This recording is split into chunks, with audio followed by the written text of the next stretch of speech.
Pria ini gila. Setiap hari dia hanya melakukan satu hal, yaitu memecahkan gunung. Dia ingin memotong gunung ini untuk membalaskan dendam istrinya. Beberapa hari yang lalu, istrinya yang sedang hamil pergi ke pegunungan. Dia akan membawakan air untuk suaminya. Tapi dia terpeleset dan jatuh dari lereng gunung. Ketika Manji sampai di sana, sang istri sedang sekarat. Karena ambulans tidak bisa sampai ke sini, Manji membawanya ke rumah sakit bersama temannya. Namun setelah tiba, istrinya meninggal dunia karena kehilangan banyak darah. Mereka hanya bisa menggendong bayi.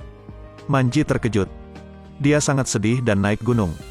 Dia mengaitkan kematian istrinya dengan gunung. Dia mengeluarkan semua amarahnya di gunung. Dia melemparinya dengan batu. Ada sebuah batu yang menabrak gunung dan terbakar. Api besar segera menelan seluruh gunung. Tapi ini masih tidak menenangkan kemarahan.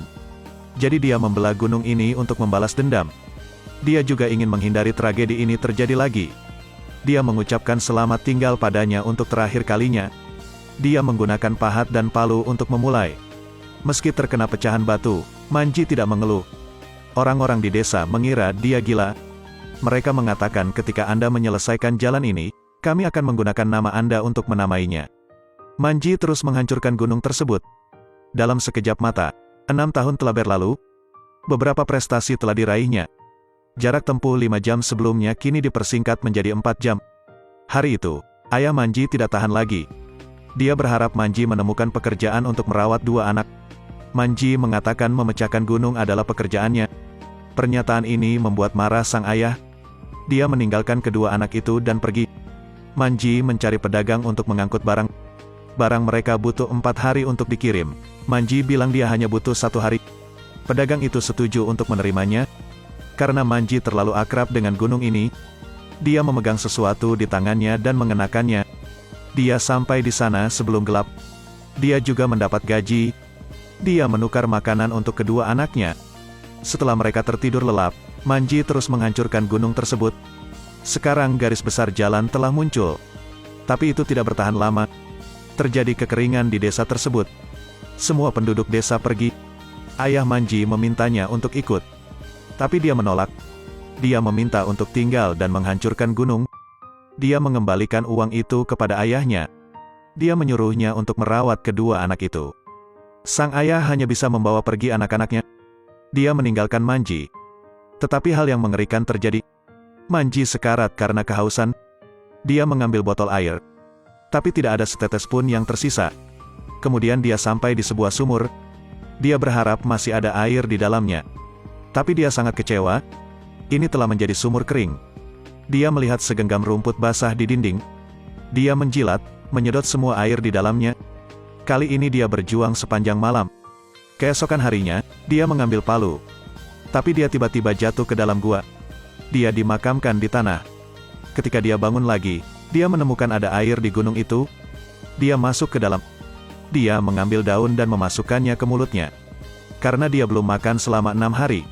Ketika dia keluar dari gua, dia menyentuh gunung untuk berterima kasih padanya. Gunung yang pernah membunuh istrinya telah menyelamatkan nyawanya hari ini. Kebencian Manji belum surut. Tapi dia tidak menyerah menghancurkan gunung. Tapi sepertinya dia menemukan sesuatu. Dia menggaruk tumpukan batu. Itu adalah ular kobra. Manji tidak berani bergerak tapi masih digigit ular itu. Jari kaki menjadi ungu dan berdarah. Agar racun tidak menyebar, dia merobek kain dan membalut jari kaki yang digigit. Dia pikir itu akan baik-baik saja. Tak disangka Manji pusing. Apa yang harus dia lakukan?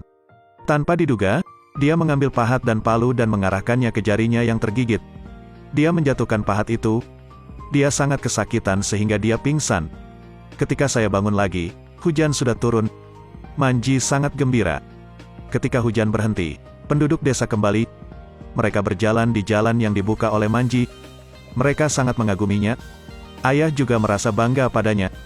Anak menghabiskan uang untuk ayahnya untuk membeli alat-alat baru. Manji sangat gembira.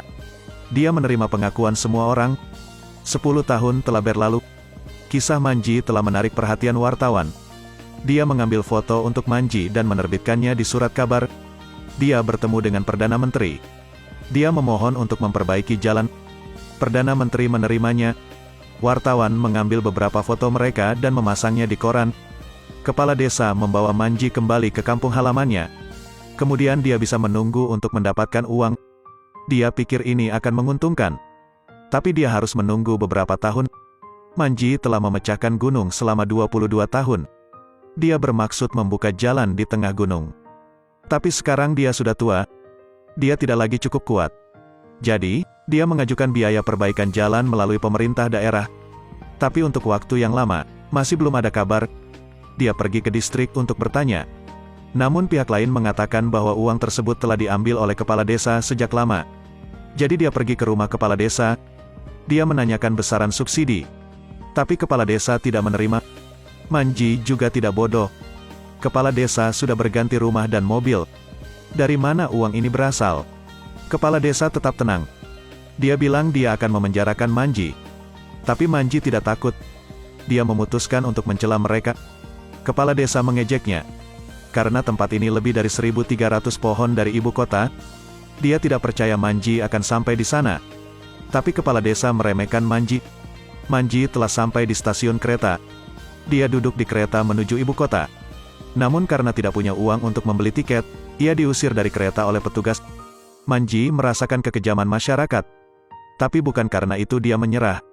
Dia akan berjalan ke ibu kota. Dia terus seperti itu. Kemudian lelah dan beristirahat di kursi. Ketika dia lapar, dia akan mengemis. Dia pergi dari kota ke kota. Dia akhirnya mencapai ibu kota. Dia menemukan seorang petugas. Dia mengambil foto dirinya dan Perdana Menteri. Tapi lawan merobeknya. Pihak lain mengatakan bahwa jika dia berani pergi ke sana, dia akan dikurung. Kemudian mengirimnya pulang. Manji benar-benar putus asa. Dia meragukan dirinya sendiri. Apakah kegigihannya salah? Di malam hari Manji memimpikannya istrinya. Dia mengatakan pemikirannya tentang menyerah. Tapi istrinya selalu menyemangatinya. Apapun yang terjadi, aku akan selalu mendukungmu.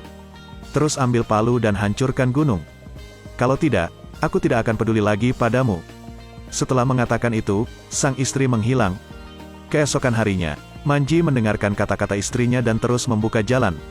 Tapi dia melihat orang-orang di desa. Dia sangat emosional. Upaya bertahun-tahun akhirnya diakui. Dia mulai memecahkan gunung lagi. Kepala desa mengirim sekelompok polisi ke sini.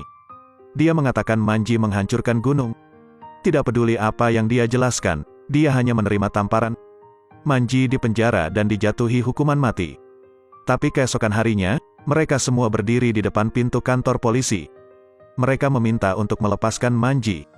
Kepala desa mengetahui hal ini dan meminta bawahannya untuk melepaskan Manji. Manji dibebaskan demikian. Penduduk desa bergabung untuk mendorong batu terakhir. Mereka menggali terowongan antara gunung dan kota. Meski panjang terowongan hanya 110 meter, jarak antara dua bidang tanah itu dipersingkat dari 55 km menjadi 15 km.